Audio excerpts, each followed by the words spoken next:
States? What's happened? Yes, guys, if you do work for the Standard or the Express or any of these papers, actually, it is possible to not end up on TalkTV. You could end up with a house in the States. You could end up with a much better life, but then I wouldn't get to talk to you, everybody. Yeah. Right, look, let's turn our attention now to other broadcasters. They are available to you. The BBC is one of them, although I know an awful lot of people moving from the BBC to TalkTV and Talk Radio, understandably, and not reason why, because these diversity targets and the wokedom and just the constant going on about.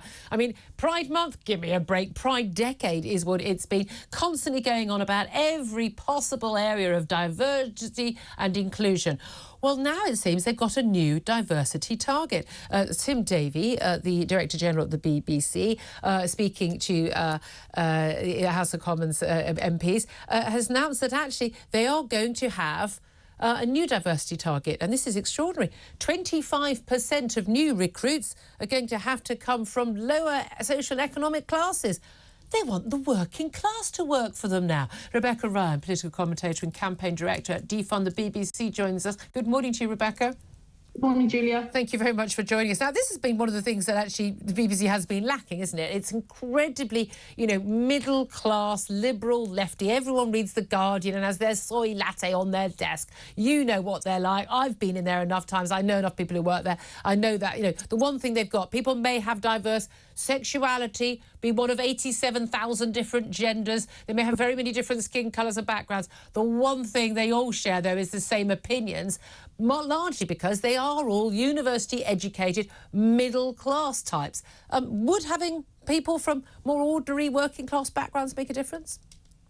I mean, I think the problem they've got there is actually that socio-economic category there doesn't actually mean that you're going to be working class. You can be pretty poor as an adult and come from, who've been to boarding school, who've been to university, and you're now, decided that life on the dole is a better life for you, and that those people exist. So I think this is all about the BBC trying to look like it's doing something to redress its issues with groupthink, but I don't think this is the answer to the problem, because Outlook is the answer to the problem. You've got a broadcaster here that forces people to pay the licence fee, but during the height of the lockdown, was voted the least impartial broadcaster in the UK. But the key thing is they don't know they are. This is one of the things I've really noticed. And again, I knew you can see this over Brexit. I mean, again, it didn't occur to them that we'd win the Brexit referendum because they didn't know anyone who was going to vote Brexit. That was just those ghastly people over there, those horrible racist, bigoted people somewhere out there, in poor land. I mean, that was their attitude towards us voters.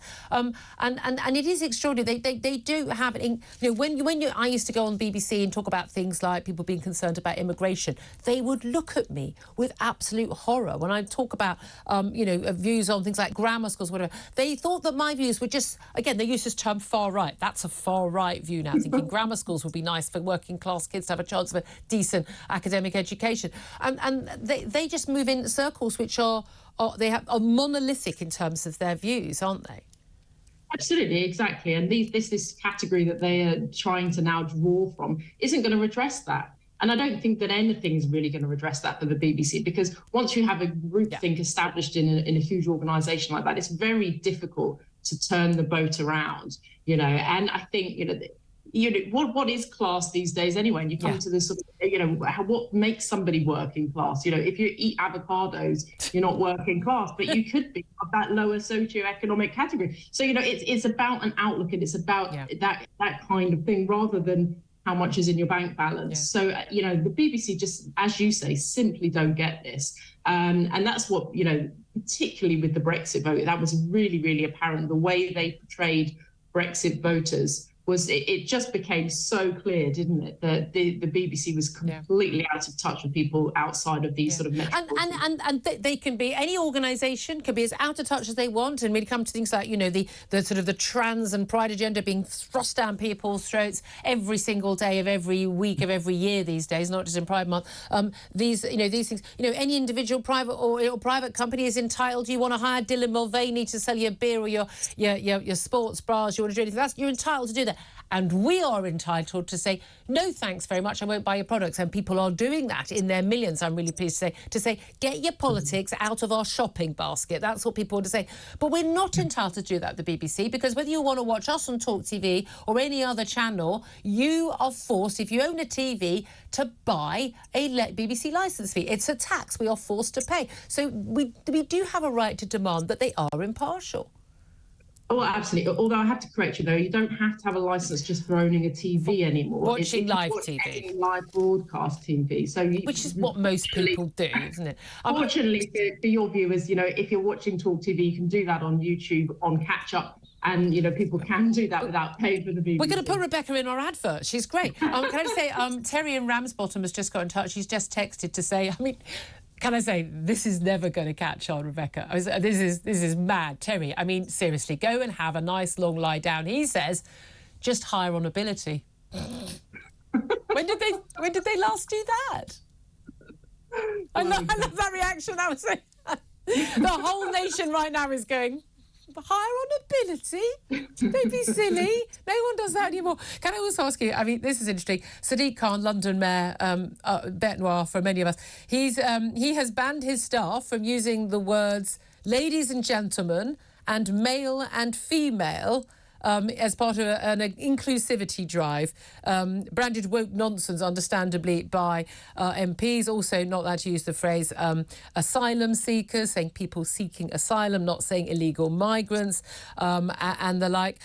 Avoid using men and women, say people or Londoners. What do you make of that?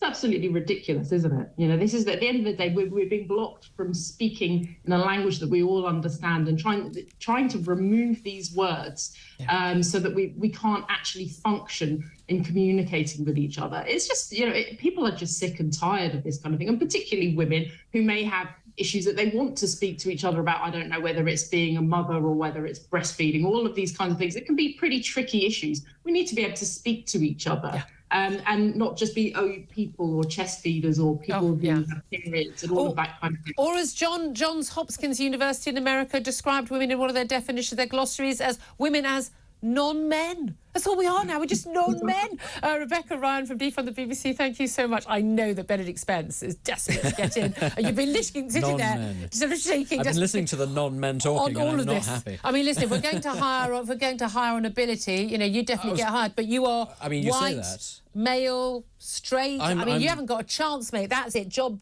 opportunities are over for you. I was saying I'm the former public schoolboy in the corner going, hire on ability, how gosh, I don't think we'll be doing that.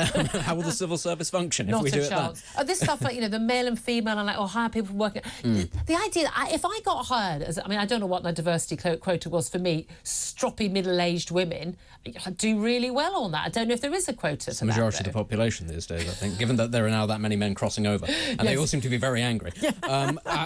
The problem is you're going to have to be very careful, because the one thing that the BBC does spend its money on is fact-checking, and I suspect what you've probably just said is a right-wing conspiracy theory, and you're going to be gone after by their disinformation team that finds that everything, strangely, is a right-wing conspiracy theory. I'm a diversity denier, apparently. Oh, who absolutely. knows? Anyway, the world's gone bad. Just the BBC is done. We're going to bring some sanity back. We're going to talk more about Donald Trump. We're going to go across live again to what's happened to Nottingham, that awful, awful story there.